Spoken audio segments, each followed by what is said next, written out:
Il est 13h, bonjour à tous et merci de votre attention. Voici les titres à la une de l'actualité ce samedi. Nous sommes le 13 février, journée mondiale de la radio. À cet effet, le ministre de la Communication et des Médias, Sidi Touré, dans une déclaration à la faveur de cette 10e édition de la journée mondiale de la radio, proclamée en 2011 par l'UNESCO, exhorte les tenants de ce puissant média à agir pour une radio responsable et soucieuse de promouvoir le développement. La Direction générale des impôts a procédé à la remise officielle de 234 véhicules à ses services centraux et décentralisés pour renforcer leur capacité de mobilité. La remise de ces véhicules a eu lieu à la Bibliothèque nationale du Plateau. À suivre le reportage de Cheikh Colli.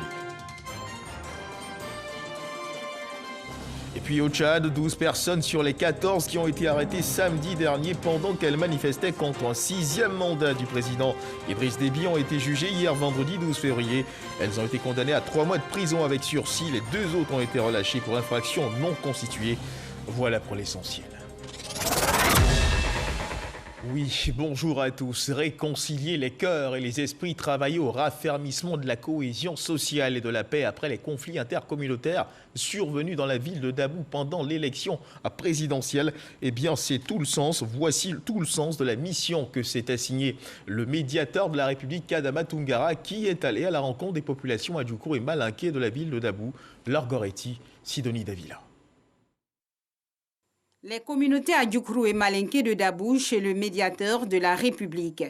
Ils sont allés échanger sur les événements liés à la présidentielle qui ont détérioré le tissu social dans le Léboutou. Alors, comment est-ce que moi je pourrais comprendre, sans avoir entendu les deux populations, que le conflit à Dabou n'est pas de souche purement intercommunautaire. C'est politique et c'est là que je vais lancer un message aux hommes politiques à la veille des élections. Je les exhorte à faire en sorte que ces élections se passent dans de très bonnes conditions. Après les conflits intracommunautaires qu'a connu Dabou, aujourd'hui l'heure est aux actions de réconciliation. Le peuple adjoukour est un peuple hospitalier, un peuple qui a pour slogan le vivre ensemble. Et depuis tout le temps, le peuple adjoukour a vécu avec tout le monde, toutes les populations. La population de Dabou est une population bien métissée. Nous nous sommes entremêlés et nous sommes des parents. Nous vivons ensemble. Nous sommes venus tous ensemble, main dans la main, pour dire nos regrets au médiateur. Nous demandons pardon au grand médiateur pour tout ce qui s'est passé à Dabou. Cela ne reviendra plus. Et nous souhaitons que nous soyons tous tournés résolument vers la paix, la cohésion, l'entente. Et il faut qu'on prenne nos responsabilités vis-à-vis de nos enfants pour leur donner des conseils et leur dire qu'ils n'ont qu'à penser à leur avenir. Et nous pardonnons. On pardonne au nom de toute la communauté. Et pour renforcer les liens historiques entre malinké et adjoukour, les deux peuples symbolisent leur retour à l'union par un festin. Sidonie Davila, et puis cette question dans votre journal, lorsqu'un candidat engagé dans un processus électoral perd la vie, que dit la loi, ou si vous préférez les textes, le code électoral? Tenez, le député de Jacquesville, Laurette Yassé, a décidé le mercredi 10 février dernier. Vice-présidente de l'Assemblée nationale et candidate aux prochaines législatives, ce décès suscite beaucoup d'interrogations sur la gestion de sa candidature.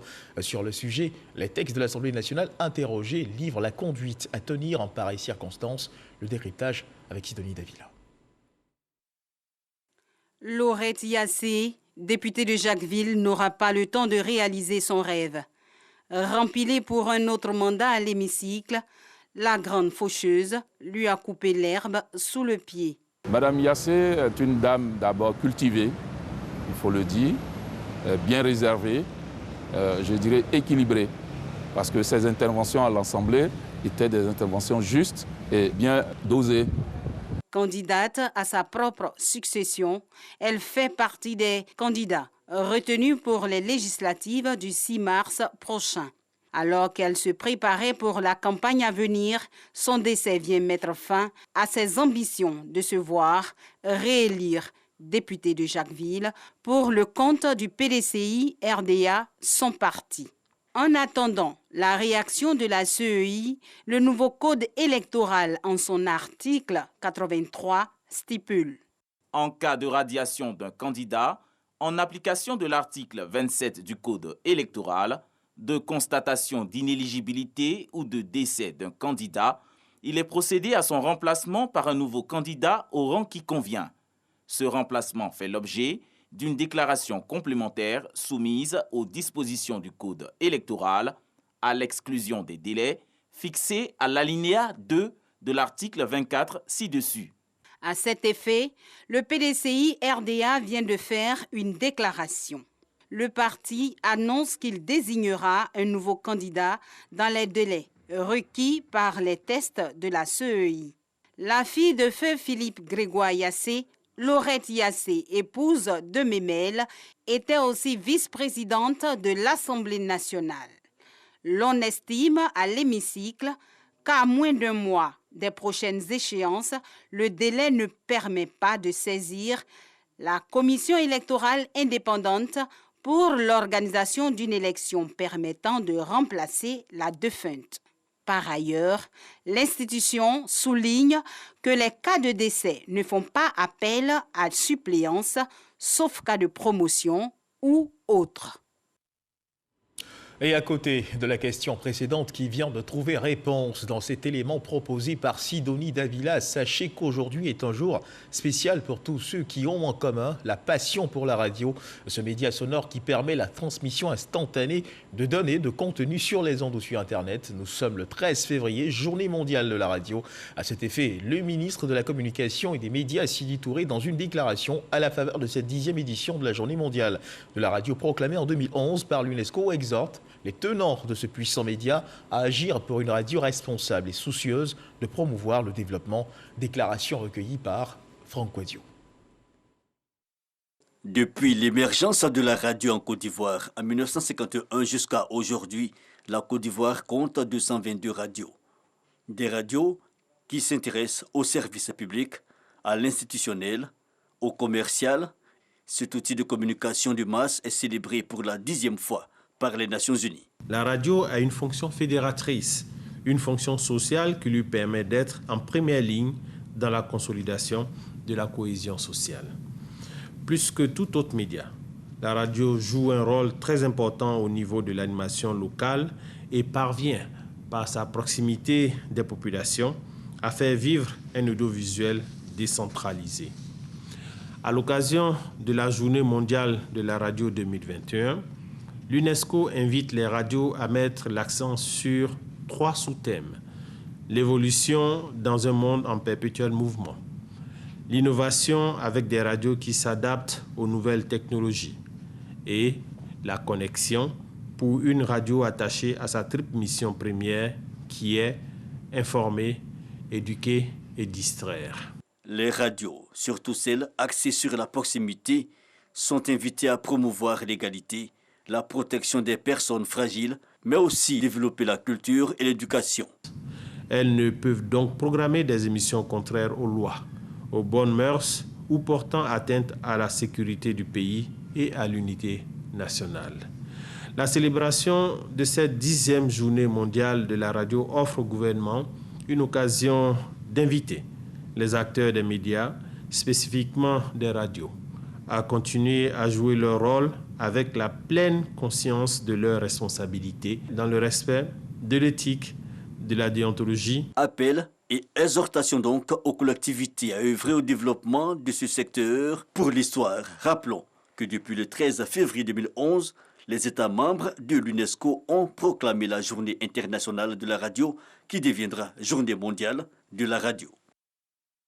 Voilà, excellente journée mondiale de la radio à nos confrères de Radio Côte d'Ivoire. Décédé le lundi 7 décembre 2020 dans une clinique de la commune de Cocody, le général de brigade à la retraite Conan Yao Pascal, ex-ministre de la Justice, a eu droit hier vendredi dans la matinée à une cérémonie d'hommage à l'école de gendarmerie d'Abidjan. Ses frères d'armes, d'anciens généraux et ministres à la retraite, ainsi que des officiers supérieurs de différentes forces armées de Côte d'Ivoire ont tenu à lui rendre un dernier hommage. Le ministre de l'Intérieur et de la Sécurité, le Wagondo Diomandé, représenté à cette cérémonie le Premier ministre, chef du gouvernement, ministre de la Défense, Ahmed Bakayoko.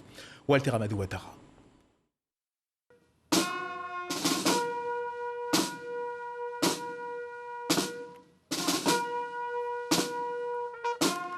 place d'armes de l'école de la gendarmerie nationale d'Abidjan. La sonnerie aux morts illustre l'atmosphère de deuil du jour, un pan du cérémonial militaire pour rendre un dernier hommage à un ancien serviteur de l'institution, le général de brigade à la retraite Kona Yao Pascal, qui s'est éteint le lundi 7 décembre 2020.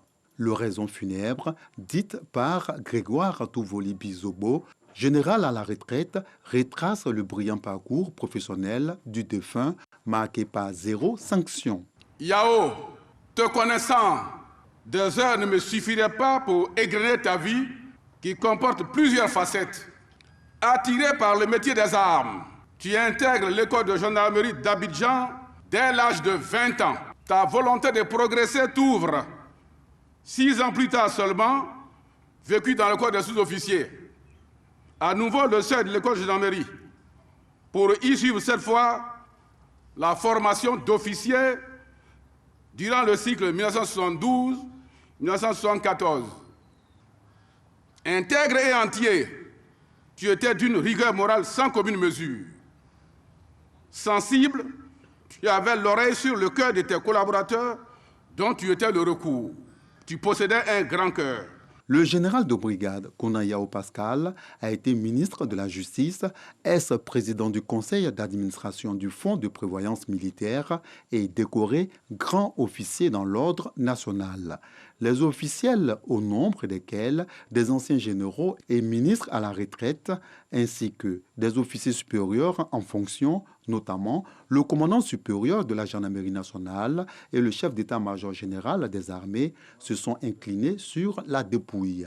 Juste avant le départ définitif de feu Kona Yao Pascal pour Akété, sous-préfecture de Sakassou, où il sera inhumé au caveau familial, le drapeau national a été remis à l'épouse du défunt par Vagondo Diomandé, ministre de l'Intérieur et de la Sécurité, qui représentait le Premier ministre Ahmed Bakayoko. Direction d'Ikodougou, chef-lieu de département situé à 50 km de Korogo. Le premier commissariat de police de la ville d'Ikodougou a désormais son premier commissaire. La cérémonie d'inauguration a été présidée par le directeur général adjoint chargé de la sécurité publique au ministère de l'Intérieur et de la Sécurité, Joseph Kwame Yao. Elle s'est déroulée en présence des autorités politiques, administratives et sécuritaires de la région ainsi qu'une foule nombreuse. Suivons ce reportage de Ami Sissoko. Amilka, ici, Sama d'Ikodougou parlait. Nous sommes dans les locaux du tout nouveau commissariat de police de d'Ikodougou au quartier Commerce, dans le Poro. Ce service de police vient rassurer population et opérateurs économiques souvent victimes de braquages dans cette zone de forte production cotonnière. Nous sommes très contents d'avoir un nouveau commissariat dans notre localité. Le commissariat va quand même venir accentuer la sécurité. Ils vont aider les frères d'armes, les gendarmes, pour que la sécurité règne totalement chez nous. Le nouveau commissariat de police de d'Ikodougou, composé de 3 bâtiments équipés, est entièrement financé par le conseil municipal de d'Ikodougou à hauteur de 56 millions de francs CFA. Nous n'avons pas de banque. Alors que les banques s'installent dans un endroit où il y a la sécurité. C'est vrai, nous avons la gendarmerie, mais en ville, effectivement, nous avons besoin d'une force pour sécuriser les biens et des populations. C'est pourquoi nous avons déjà commencé à investir dans la sécurité. Parce que sans la sécurité, il n'y a aucun développement. Ce nouveau service de police est doté d'un véhicule de type 4x4 et est placé sous le commandement du commissaire Youssouf Ouattara, anciennement en service à Fek-Sédougou.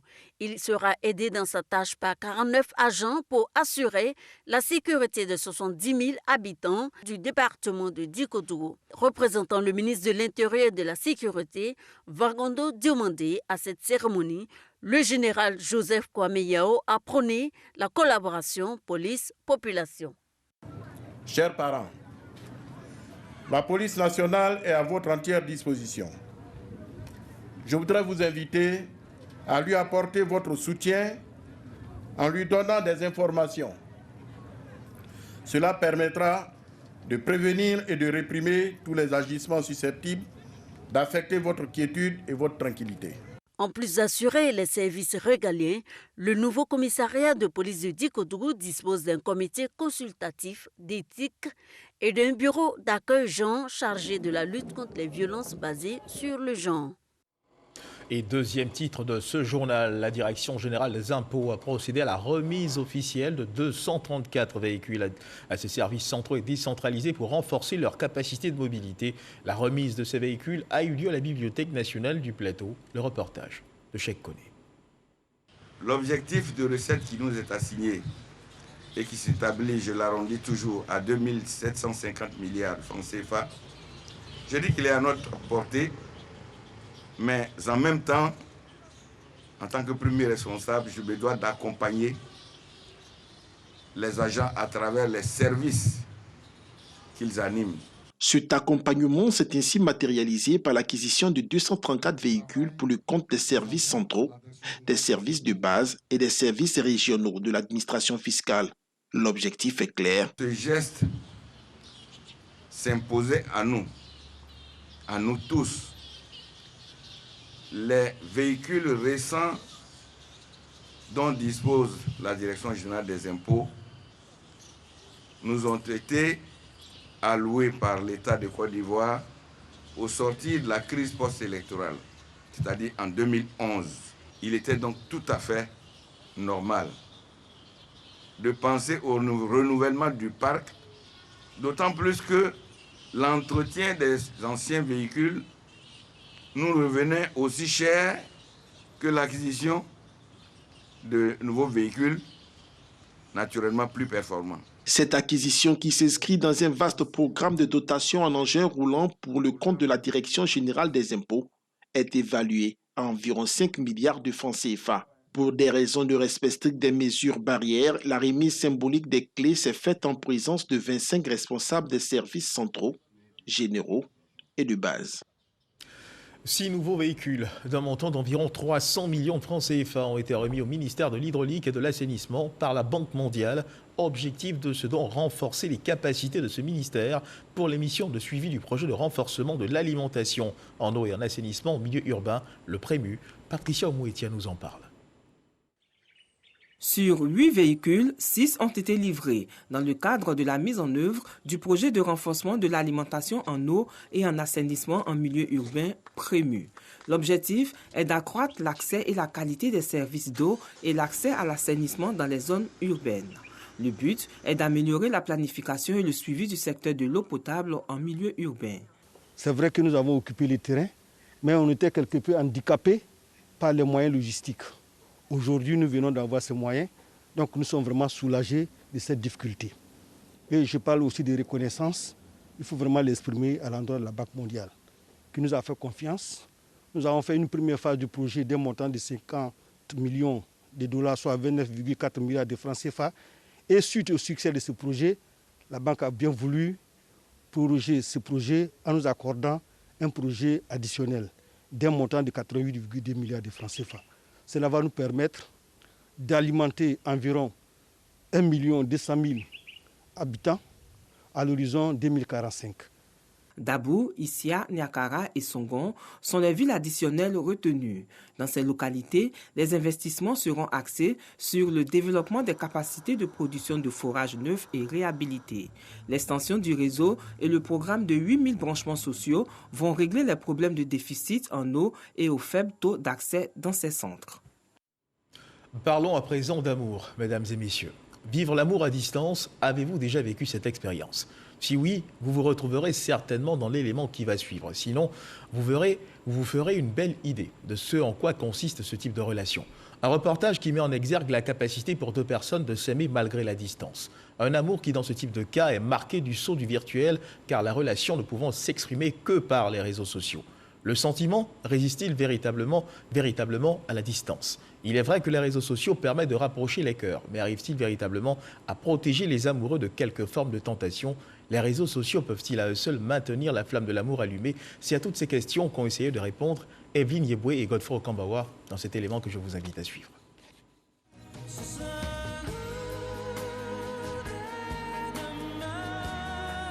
Trouver l'amour de sa vie est une chose, l'entretenir et le vivre sans contrainte n'est-il pas une rose à épines ?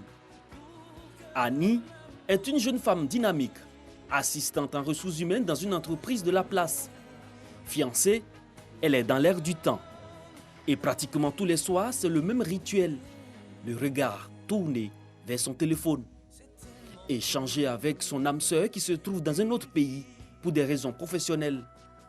Une situation qu'elle arrive à gérer au quotidien grâce aux canaux de communication. Ça va faire pratiquement 3 ans que nous sommes ensemble. Avec la distance, c'est pas évident. On essaie de communiquer énormément par WhatsApp, par les réseaux sociaux et tout ça. Mais il faut dire que c'est compliqué quand même. À l'autre bout du téléphone, son fiancé. Appelons-le Valentin. Au fil des échanges, nos deux tourtereaux sont unanimes. Ça va et du toi? lien très fort. Oui, je suis avec la RTI. Nous sommes en train de faire un reportage sur la Saint-Valentin. Comment ça va et ta journée? D'accord. J'aurais dû me prévenir parce que là, c'est une surprise là. Oui, c'est une surprise, oui. Oui. Il faut dire que c'est pas aussi facile déjà. Oui. Être à une distance très éloignée de la personne qu'on aime, qu'on chérit. Voilà. En cette période-ci, qui est la période des amoureux, on aurait bien voulu être à côté de la personne qu'on aime, la chérir, la serrer fort dans ses bras, mais et là, c'est pas possible. Je prends mon mal en patience, mais cela ne m'empêche pas au moins de faire des petits cadeaux, quoi. Voilà. Cette communication instantanée permet-elle réellement de vivre une relation amoureuse? La question est prolongée juste dans la rue. Une relation amoureuse à distance n'est pas possible parce que ça provoque un peu l'adultère qui n'est pas bien. Que tu sois chrétien ou musulman, c'est le même Dieu que nous adorons. Ce qui n'est pas bon n'est pas bon. Je vous donne un exemple. Il y a des femmes amoureuses, après que leur mari aille au travail, ils font des relations amoureuses avec quelqu'un qui est en Europe, soit qui est en train de les blaguer. Nous avons vu ça dans les réseaux sociaux. Des femmes d'un foyer qui ont eu des problèmes avec leur mari. On peut vivre une relation amoureuse en distance en communiquant beaucoup. C'est pas facile au fait. Mais si vous vous aimez, vous pouvez faire avec. Qu'en dit le psychologue? On peut dire que les réseaux sociaux peuvent favoriser une relation à distance. Mais en même temps, il faut savoir que l'amour se nourrit d'intimité de vie. Il faut savoir que l'amour se nourrit de communication. Il faut savoir que l'amour se nourrit de proximité. L'amour à distance existe aussi dans les milieux des hommes. On en trouve nombreux dont la femme, l'épouse ou la bien-aimée vit en un lieu autre que celui où ils vivent, et ce, pour diverses raisons. Plusieurs Valentins, pour appeler ainsi les hommes en cette période particulière que nous avons approchée, n'ont pas voulu s'exprimer devant notre caméra. On retient de ce qu'ils disent pour la plupart que la distance n'enlève rien l'amour pour leur Valentine. Et comme le dit l'adage, loin des yeux, près du cœur, même si il n'y a pas de contact physique. L'intimité sexuelle fait partie de l'intimité de vie. Donc, il faut qu'on ait des moments de partage, des moments de qualité qu'on partage ensemble. Et c'est, si vous voulez, la multiplication de ces moments de partage-là qui rapproche en général les cœurs. Donc, quand les cœurs sont distants physiquement, le seul moyen de les rapprocher spirituellement, quand je parle de spirituellement, je parle de les rapprocher de façon immatérielle. Le seul moyen, c'est qu'on développe une proximité. Une proximité, on partage des choses ensemble. Alors qu'à distance, c'est des choses qu'on ne peut pas faire. Donc ça, ce sont des choses qui s'éloignent de nous, en fait, et qui font qu'il y a des lézardés qu'on peut avoir, qui peuvent apparaître dans le mur, en fait. Le mur peut se fissurer. Quand on n'est pas proche l'un de l'autre, il y a beaucoup de choses qu'on peut ne pas maîtriser, qui peuvent envoyer, par exemple, des suspicions légitimes ou illégitimes. Donc, on n'a pas forcément la bonne approche pour pouvoir partager ça, pour pouvoir communiquer efficacement là-dessus. Et ça peut poser problème.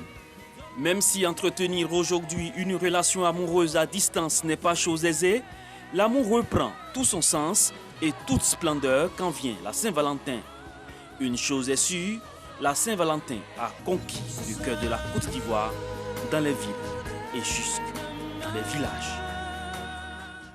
Voilà, à côté des chants mélodieux à l'amour qui sont exprimés à quelques heures de la célébration de la Saint-Valentin, il ne faut surtout pas oublier une chose qui demeure essentielle pour la survie de cet amour, le respect des mesures barrières. Le point de l'évolution de la Covid-19 dans la minute qui va suivre.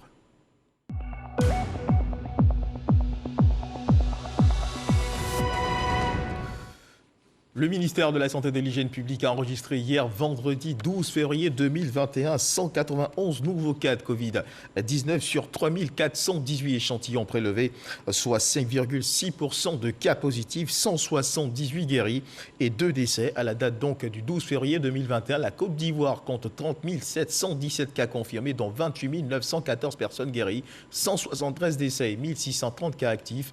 Le nombre total d'échantillons est de 318 905. Des cas de contamination à la Covid-19 qui grimpent depuis quelques semaines déjà. Pour éviter cette recrudescence des cas, le ministre de la Santé et de l'Hygiène publique, au nom du gouvernement, recommande à tous de contribuer au renforcement des mesures barrières, de se faire dépister, de limiter les déplacements non essentiels et d'éviter les rassemblements. C'était au cours du point presse hebdomadaire d'information sur la Covid-19, animé par le ministre de la Santé, Walter Amadou Ouattara. À ce point presse d'informations sur la COVID-19, on note que la transmission du virus s'étend désormais à l'intérieur du pays. Avec 37 cas à Boaké, 7 à San Pedro et 8 cas à Korogo. À la date du 11 février 2021, la Côte d'Ivoire dénombre 30 526 cas confirmés de COVID-19 et 171 décès, soit 0,56% de létalité, sur un total de 375 487 prélèvements analysés, soit en moyenne 8,1% de taux de positivité. Le nombre total de guéris est de 28 736, soit 93,6% de taux de guérison. Le nombre de cas actifs est actuellement de 1619. Quant au décès, nous sommes passés de 5 en décembre contre 17 en janvier 2021.